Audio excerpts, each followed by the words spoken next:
Assalamualaikum warahmatullahi wabarakatuh.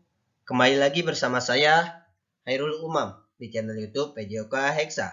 Channel yang membahas terkait kegiatan dan pembelajaran PJOK di Hexa. Pada video kali ini, saya akan menjelaskan materi tentang menganalisis bahaya penularan dan pencegahan penyakit HIV/AIDS. Sebelum kalian menyaksikan, jangan lupa untuk like, komen, dan subscribe. Selamat belajar dan selamat menyaksikan. Yang pertama, saya akan menjelaskan tentang pengertian penyakit HIV dan AIDS. HIV itu kepanjangan dari Human Immunodeficiency Virus. AIDS itu kepanjangan dari Acute Immune Deficiency Syndrome. HIV itu merupakan virus atau jasad renik yang sangat kecil yang menyerang sistem kekebalan tubuh manusia.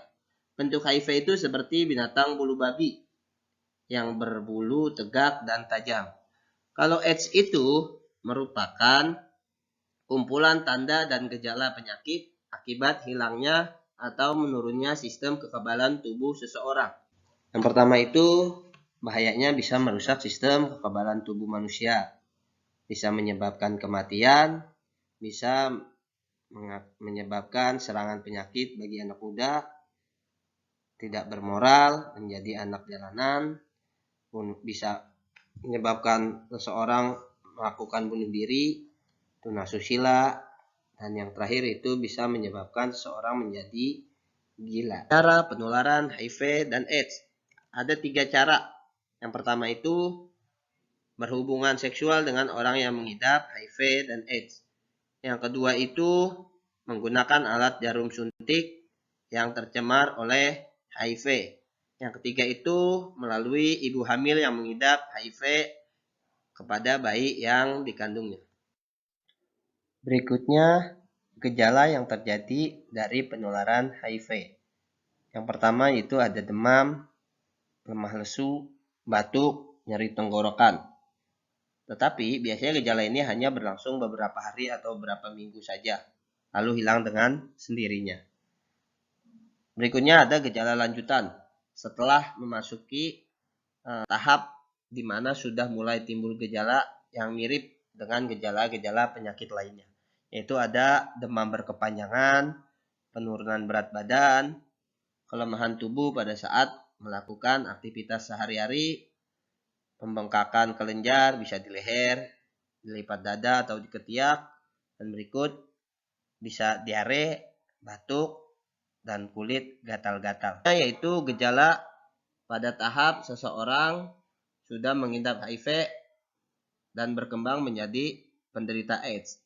Yaitu contoh gejalanya ada radang paru, radang saluran pencernaan, kanker kulit, ya ada juga TBC, berikut gangguan saraf. Perjalanan HIV dalam tubuh manusia.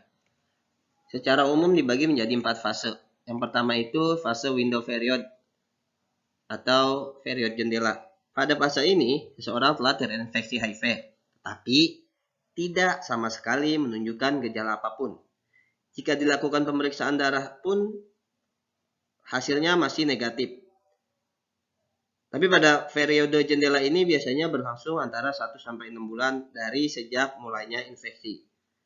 Namun, biarpun tidak menunjukkan gejala apapun, seseorang telah dinyatakan menjadi pengidap HIV dan ia dapat menularkan HIV sepanjang hidupnya. Berikut adalah fase asimptomatik atau tanpa gejala. Pada fase ini pengidap HIV tidak menunjukkan gejala sama sekali, tetapi ada beberapa keluhan-keluhan yang berkaitan dengan pembengkakan di kelenjar getah bening, tempat di mana sel darah putih diproduksi. Berikutnya itu fase simptomatik atau fase bergejala. Pada fase ini, seseorang pengidap HIV akan mengalami gejala-gejala ringan, namun tidak mengancam nyawanya, seperti demam yang bertahan lebih dari sebulan, menurunnya berat badan, dan lain-lain. Dan yang terakhir itu adalah fase AIDS. Fase di mana pengidap HIV telah menunjukkan gejala-gejala AIDS dan bisa menyebabkan kematian. Salah satu gejalanya bisa terjadi munculnya penyakit yang bisa menyerang kekebalan tubuh manusia sehingga dapat melemahkan atau menjadi seseorang menjadi lemah. Berikutnya saya akan menjelaskan tentang bagaimana perjalanan infeksi HIV menjadi AIDS. Ya, yang pertama itu HIV masuk ke dalam tubuh melalui darah, ya bisa dengan jarum suntik, bisa dengan donor darah, cairan genital ya melalui hubungan seksual, ASI ya melalui ibu yang menyusui. Berikut itu HIV menempel di reseptor CD4 limfosit T. CD4 itu merupakan sel darah putih, ya sel darah putih atau pemimpin yang memegang atau mengatur sel darah putih. Berikutnya HIV masuk ke sel limfosit. Sel limfosit itu sel darah putih yang memainkan peran pada kekebalan tubuh. Berikutnya HIV membelah diri dengan memakai materi yang ada di sel limfosit. Lalu HIV keluar dari limfosit dalam bentuk HIV muda. Berikut HIV mematangkan diri di pembuluh darah.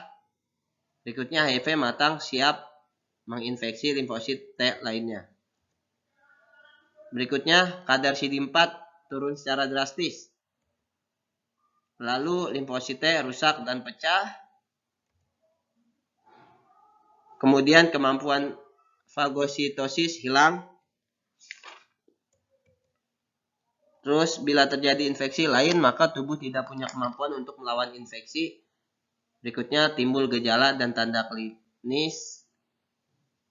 Terus infeksi oportunistik dan terakhir menjadi AIDS.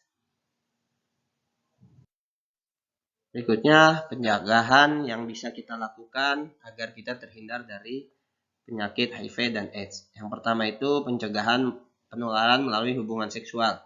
Jangan melakukan hubungan seks bebas, homoseksual atau heteroseksual. Berikutnya pencegahan melalui penularan darah. Ya, kalau misalkan kalian mau transfusi darah atau donor darah, kalian lihat dulu pendonornya itu terinfeksi HIV atau tidak. Terus berikutnya melalui pencegahan penularan dari ibu kepada anak. Jadi kalau misalkan ibunya sudah positif HIV, jadi anak yang baru lahir itu jangan dikasih susu atau ASI dari ibunya. Ya, tapi kemungkinan besar anak itu terinfeksi HIV-nya cukup besar karena ibunya terinfeksi HIV. Pengobatan penyakit HIV dan AIDS. Sampai sekarang belum ada obatnya yang tepat untuk menyembuhkan penderita AIDS secara total. Tetapi ada beberapa jenis obat yang telah ditemukan yang dapat berfungsi hanya untuk menghambat perkembangan virus HIV.